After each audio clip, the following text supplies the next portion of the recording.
자, 안녕하십니까. 문쌤 논술입니다. 문쌤 국어 논술입니다. 계속 문쌤 논술이 너무 입에 익숙해져 버렸네요. 오늘은 개념학습 다섯 번째 시간이고요. 하나우님의 보리피리라는 작품을 공부할 겁니다. 시 자체가 그렇게 어려운 시는 아니에요. 사실은 이 시는 시보다는 하나운이라는 작가에 대한 이해가 거의 뭐 결정적이라고 볼 수 있습니다. 우리 보기에 나와 있는 거 잠깐 보면은요. 이분이 원래는 문둥병 환자가 아니었는데, 군대에 가서, 문둥병이 된 모양이에요. 그렇죠? 그래서, 보면은, 문둥이가 된 때의 모습이, 상황이 이렇게 표현되어 있습니다. 그래서 윗사람이 불러가지고 문둥병이니까 빨리 치료하라. 라고 했는데, 어, 이게 문둥병이 나병이죠. 이게 뭐 치료약이 있는지 없는지는 모르겠습니다만은 그 당시는 사실상 치료가 불가능했어요. 그래서 우리 천형이라고 불러서 하늘이 내리는 형벌이다라고 사람들이 많이 이야기를 했어요. 왜냐면 모양이 되게 흉해져요. 피부가 막 썩고 이러면서. 그래서 사람들은 그런 거 있잖아요. 눈으로 봤을 때 뭔가 아름답지 않고 그러면은 좀 심리적으로도 좀 거리감을 느끼게 되는 게 있는데 사람들에게 이제 그런 병이 아마 이 문둥병이었던 것 같아요. 그래서 이분이 뭐라고 얘기하냐면 인간 폐업령이라는 표현까지 씁니다. 인간으로서 이제 더 이상 살아갈 수 없다는 거죠. 그래서 고향 함흥에 갔을 때에도 저 집에 들어가지 못하고 밤을 기다려서 몰래 들어갔다는 거고요. 실제로 문둥병 환자들은요, 낮에는 다닐 수가 없었어요. 사람들 눈에 띄면은 뭐 심한 경우는 아무 죄도 안 지었는데 돌팔매를 맞아 죽기도 하고 또 사람들에 의해 가지고 뭐 얻어먹을 수도 없고 마을 밖으로 쫓겨다니고 이래야만 됐기 때문에 밤중에 몰래 다녀야만 됐고 그래서요, 이런 부분들이 여기서 이제 절절하게 잘 드러나 있습니다. 뭐, 사실은 사람들이 보기에 무섭고 두렵기 때문에, 문둥병을 천형이라고 부르고, 터부시했지만, 실제로는, 문둥병에 걸린 사람들이 뭐 나쁜 사람이나 잘못된 사람이거나 범죄자거나 이런 건 아니죠. 그렇죠? 그런데 사람들의 어떤 편협한 인식이라는 게 상당히 좀 무섭습니다. 자, 그런 어떤 그 하나운이라는 작가의 어떤 서러움, 또 그가 문득병 환자로서 사람들에게 손가락질 당하고 배척받았던 그런 삶을 이해한다면 이 작품은 다 이해했다고 볼 수 있습니다. 제목은 보리피리인데요. 저도 보리피리가 어떤 건지는 잘 몰라요. 어, 풀피리의 일종이 아닐까 싶기는 한데요. 중요한 건 우리가 보리피리가 뭔가를 아느냐 모르느냐 보다는요. 이 작품에서 보리피리가 갖고 있는 의미인 거죠. 그렇죠? 그래서 같은 식구가 계속 반복돼요. 보리피리 불며 보리피리 불며 보리피리 불며 그래서 1, 2, 3, 4년이 다 똑같이 반복이 되고 있고요. 그렇죠? 1년에서는 고향 그리워 거의 화사의 정서가 직설적으로 표현돼 있죠. 그러니까 그리움의 정서입니다. 이 얘기는 왜 고향에 대한 그리움이 더 커질까? 고향에 함부로 갈 수가 없기 때문이에요. 그 점만 이해하시면 돼요.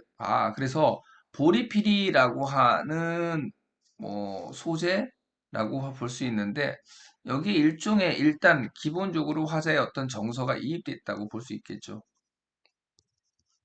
그래서 정서가 이입돼서 이 보리피리 자체가 어떤 슬픔과 한 이런 거를 가지고 있다라고 볼 수 있습니다. 그래서 보리피리 불며 고향을 그리워한다라고 하는 거고 피릴릴리라고 하는 것은 소리를 시각화시켰다고 볼 수 있겠죠. 그래서 청각인데 청각을 소리가 피릴릴리 뭐 이런 식으로 이런 식으로 시각적으로 눈으로 볼 수 있게 이렇게 표현해주고 있습니다. 이어는 꽃청산이에요. 꽃자가 오타가 났네. 꽃청산, 아주 꽃이 만발하게 피어 있는 청산이고, 아마 이 꽃청산은 고향의 모습과 관련이 있지 않을까 하는 그런 생각이 좀 들고요. 어린 때 그리워. 요거는 이제 공간이 아니라 시간인 거죠. 과거를 그리워하는 거고요. 이 과거라고 하는 것은 자신이 문둥이가 되기 이전의 삶이라고 볼 수 있어요. 마찬가지고, 그렇죠. 돌아갈 수가 없기 때문에 그리움의 정서가 더 커지고 있다. 라고 하는 겁니다. 그래서 그리워, 그리워 반복돼 있고요. 3년은 인환의 거리, 사람들이 북적거리는 곳이에요. 인간사, 인간들의 어떤 사람들이 막 서로 맞부딪혀 살아가는 그런 삶을 말하는 거죠. 일반적으로 자연과 인간사를 대비시키면 대부분의 작품은 인간사를 부정적으로 보고 자연의 세계를 긍정적으로 보죠. 그런데 이 작품은 그게 뒤집어져 있어요. 오히려 인간의 세계를 그리워해요. 왜? 문둥병 환자로서 인간다운 삶을 살지 못했고 인간으로 취급되지 못했기 때문에. 어, 그러니까 인간으로서 대접받지 못했기 때문에 인간들이 막 부대끼며 살아가고 있고 인간들이 북적거리고 있는 그런 세계를 오히려 그리워하는 아이러니한 상황이 여기에 펼쳐져 있습니다. 참 안타깝죠, 그렇죠? 음, 뭐 인간으로서 대접받지 못하고 심지어는 이제 뭐 두들겨 맞기도 하고 또 잘못하는 경우에는 뭐 죽음까지도 겪게 되는 그런 어떤 위험한 삶을 살아왔기 때문에 그런 삶을 뭐 벗어날 수 없어서 인간에 대한 그리움이 더 커지지 않았을까 하는 생각이 들어요. 마지막엔 저 보리필이 불며 방랑의 기사나 방랑 정착할 수가 없으니까 여기저기 떠돌 수밖에 없었고 수많은 산하들을 산과 강들을 떠돌아 다녔다는 거고 그 떠돌아다니는 과정에 올라갔던 언덕들을 눈물의 언덕이라고 표현해 주고 있습니다. 그러니까 화자의 어떤 한과 슬픔과 뭐 아픔 이런 것들이 이렇게 농축되어 있는 그런 표현이다라고 볼 수 있고요. 하나원 선생님의 작품은 전반적으로 미녀적인 성격을 가지고 있어요. 그래서 저 미녀적인 성격의 작품이고요. 짧고 간결하고 압축성이 되게 강한 그런 특징들을 보여줍니다. 시 자체의 내용상의 어려움이 있거나 아니면은 표현법에서 뭔가 특별하거나 뭐 이런 것들이 이게 눈에 띄지 않기 때문에 무난하게 읽어서 정리하실 수 있을 것 같습니다. 자, 다음 작품은요, 충담사의 안민가라고 하는 19채 향가입니다. 뭐 향가는 다 배워 보셨죠, 그렇죠? 대부분 이제 제망매가를 가장 많이 보셨을 테고 수능에서도 제망매가는 출제된 적이 있죠. 그 다음에 많은 분들이 보셨던 게 아마 창기파란가 정도일 것 같아요. 자, 안민가라고 하는 향가 작품인데요. 자, 향가는 신라 때 태동되어 있고 향찰이라고 하는 문자로 기록이 되어 있습니다. 한자를 이용해 가지고 우리말 문장을 표현한 게 향찰이죠. 그래서 향찰이라는 문자로 기록되어 있기 때문에 뭐 우리 문학의 어떤 그 특수성이라고 할까? 그런 것과 보편성을 동시에 보여주는 그런 장르로 해석해 볼 수가 있어요. 제목은 안민가요. 사실상 주제라고 볼 수 있겠죠. 백성을 편안하게 하는 노래라는 뜻이고요.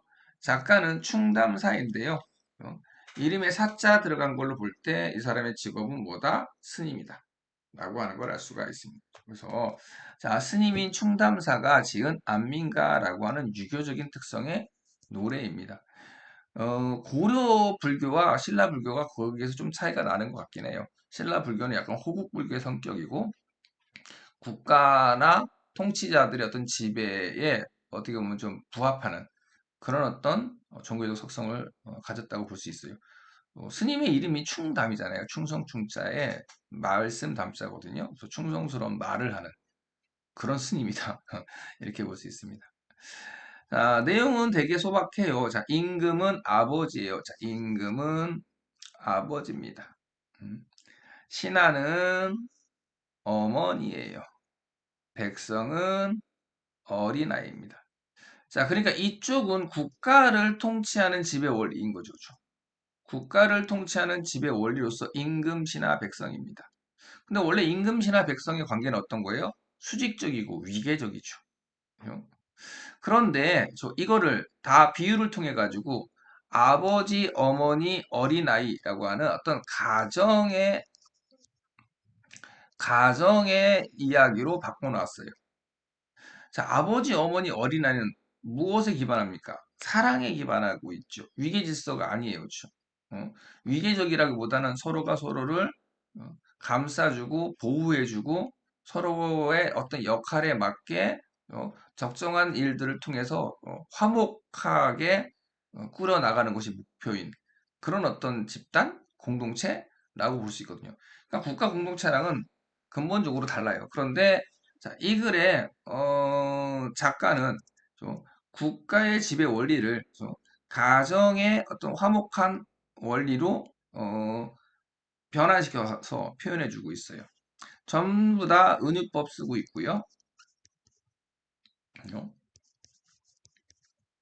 자, 한다면 이렇게 이제 조건화 시켜놨습니다. 그러면 백성이 사랑을 알리라. 결국 임금시나 백성 가운데 뭐가 제일 중요해요? 국가를 운영하는 데서. 백성이 제일 중요하잖아요. 그러니까 백성들이 사랑을 알 수 있게 하려면 임금은 아버지처럼 신하는 어머니처럼 해야 된다는 거죠. 자, 꾸물거리며 살아가는 물생 요거는 백성이라고 보시면 돼요. 백성은 꾸물거리며 살아간다. 뭐 사실 뭐 어떻게 보면 백성을 좀 음, 뭐라고 할까요? 좀 그 미천하게 보는 그런 느낌의 표현이긴 한데 사실 이것도 뭐 해석 나름이니까요. 자, 이들을 먹여 다스려서 이 땅을 버리고 어디로 가리 한다면 여기도 또 조건화 시켜놨네요. 그렇죠? 자, 꾸물거리며 사는 물생이니까요. 뭐 자기 정체성이나 자기 의식 갖고 살아가는 건 아니고 주어진 환경에 맞게 살아가는 그런 백성들이라고 보시면 될 것 같아요. 근데 이들에게 제일 중요한 건 뭐다? 먹고 사는 거예요. 먹고 사는 거. 조금 조금 뭐라고 할까? 단순화시켜서 일반을 하자면 경제적 조건이 중요하다는 거죠.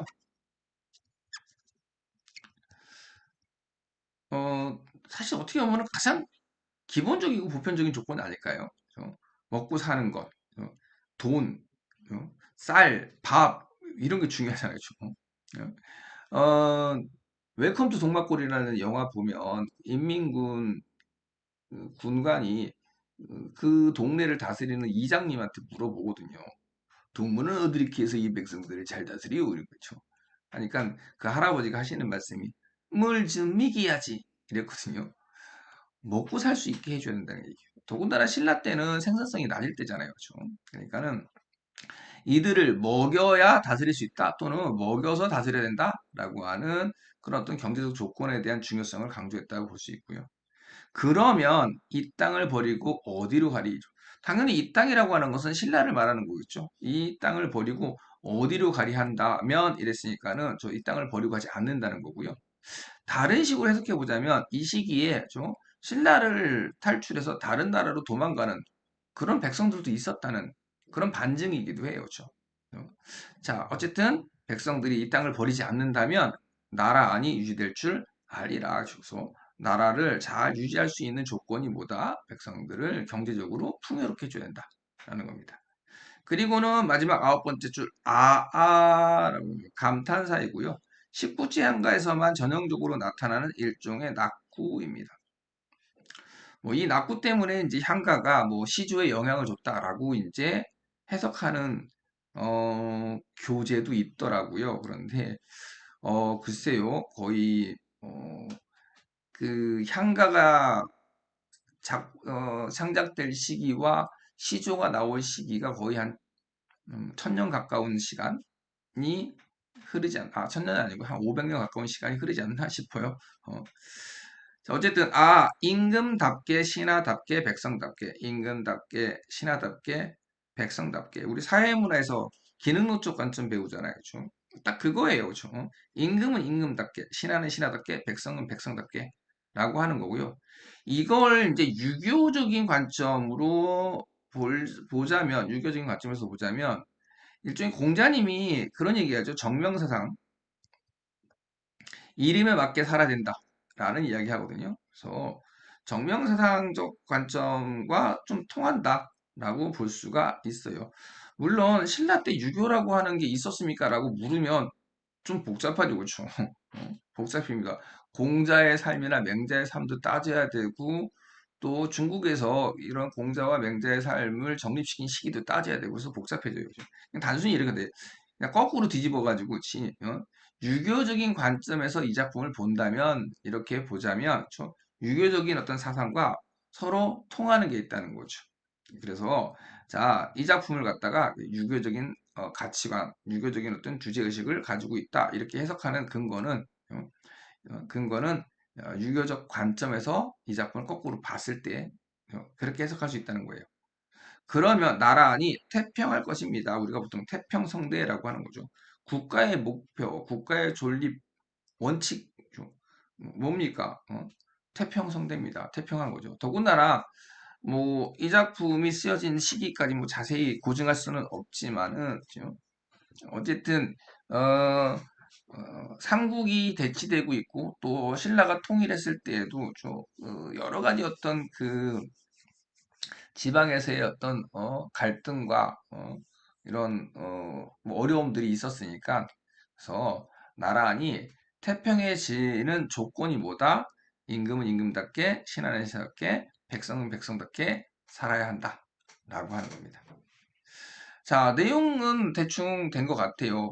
제목 자체가 주제다라고 하는 것이고, 유교의 어떤 통치 사상이 향가에 녹아있다라고 하는 특징적인 모습을 엿볼 수가 있고요. 굳이 따지면 유교의 어떤 정명 사상을 차용해서 해석한다면 대단히 유교적인 성격을 가지고 있는 작품으로 볼 수 있다라고 하는 것이고, 특이하게도 경제적 조건을 기본 조건으로 굉장히 강조하고 있는 작품이다 라고 하는 겁니다. 형식상으로 보자면 이렇게 앞에 4줄, 그 다음에 뒤에 4줄, 마지막에 2줄 이렇게 해서 442 전법을 쓰고 있네요. 4줄, 4줄, 2줄이고요. 보통 이렇게 3단 구성되면 우리가 흔히 기, 서, 결 이렇게 3단 구성으로 나눕니다.